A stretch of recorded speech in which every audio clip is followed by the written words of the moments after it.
the wall and the door ride. Very nice. How do you tandem with people that you've never driven with before? This is kind of a perspective influenced by me drifting in real life. Because in Sim, you can just teleport to pits when you crash. In real life, you teleport to taking 2 or 3 months and waiting on replacement parts and fixing your car and spending thousands of dollars. And it sucks. You never want to teleport to that. So first of all, you learn the track. Now, if you're with your really good friends and you know how they drive, or even anything else, you can just figure out how to drive a track by following somebody in distance to tandem. Like this far away, like nothing's gonna happen. It might feel close in real life if you're learning, but it'd be easy to shut it down and hit the brakes and not hit each other if he spins. Because my closing speed is not significant. We're basically going the same speed. I'm not really gaining ground, like that's not the point.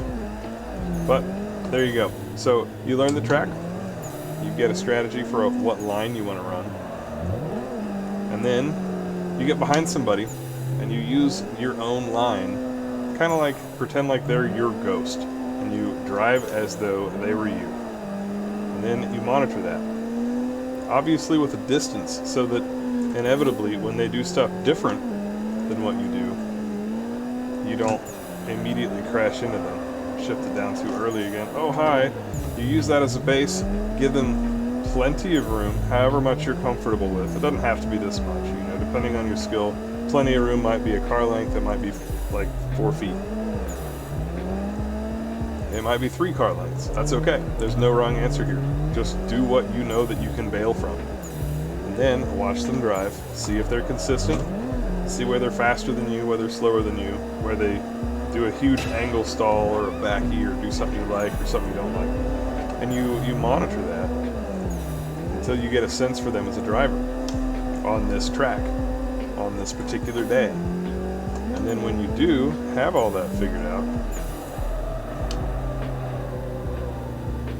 that is when you dive in. In this case, for example, I would not be comfortable diving in real life. I could get a little close, I could get maybe this close, but I wouldn't get properly alongside because I feel like it's not really consistent enough, and at my level of skill, I don't want to risk the car. Simulator, I don't care, let's send it, it's fine. But like, see, I've already hit him, and that's not really my goal. I've already hit him again, still not my goal. So that is kind of how I approach tandem driving. If we find somebody that either is more consistent or drives more like me, Shadow's down, he knows what's up. Alright, so Shadow's going to show us a more predictable run, so I'm, again, going to assume like that Shadow's going to drive the way I drive. He doesn't, but, you know, it's not that different. So my base map, doing what I would normally do, while simultaneously paying attention to him, is going to work out decently. We'll get sorted here. Third gear entry, clutch kick.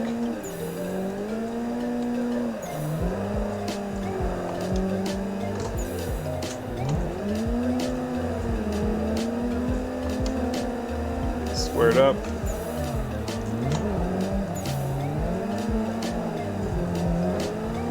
Then, see, you can tell that I'm pretty comfortable driving with Shadow. And it's not just his skill, it's not just my skill, it's the mix of how our skills work together. It's how much he's consistent, which gives me the confidence, Jesus, to literally not let him transition. Go deeper into the corner. I'm gonna push you around until you do. But that gives me the confidence to get close, and it's not just confidence. You don't fake it till you make it with drifting.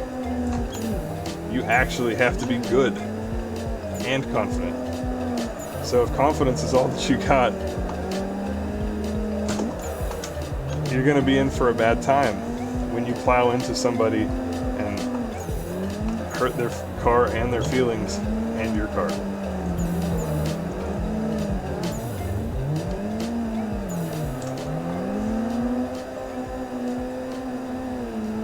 That is how the Tandem do. those of you who wanted to know. I will make this into an edited video, like not this. You can clip this if you want, but like I will make a proper edited video on how to tandem at a couple of different levels. I'll probably ask Shadow to help me. I'll probably ask some OTM crew to help me.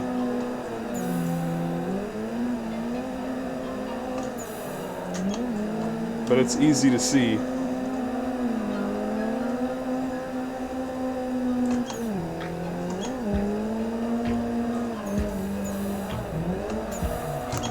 Oh shit, I should have stayed in third. That would have been dope.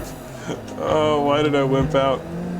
Too much talk about IRL stuff. I'm like trying to be cautious with it.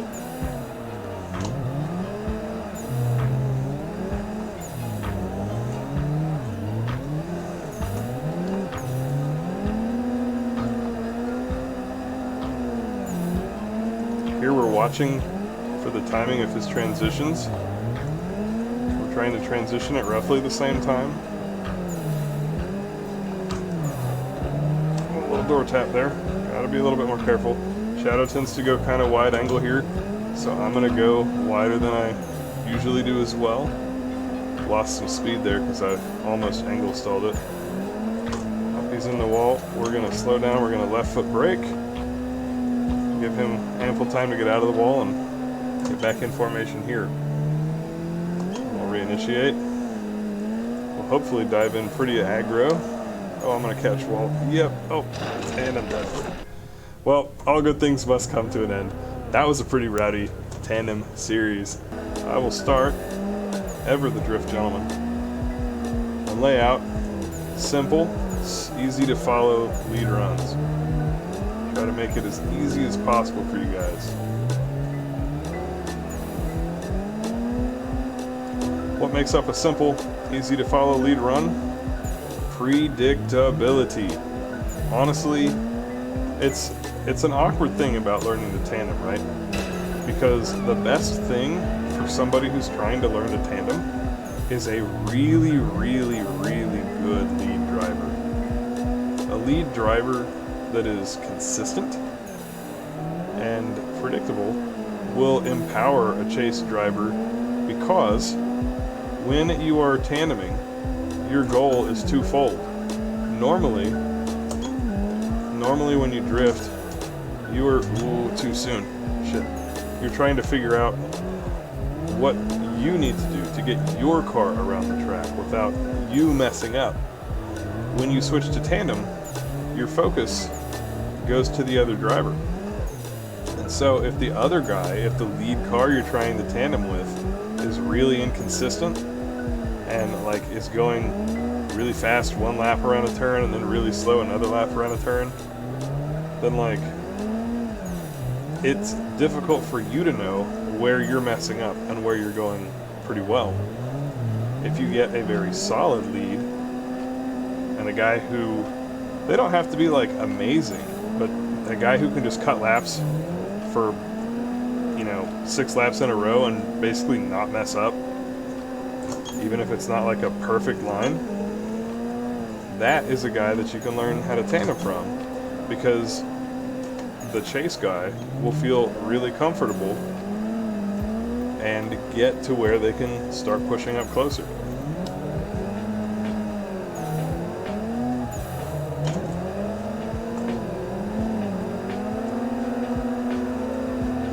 Oh, very nice, very nice.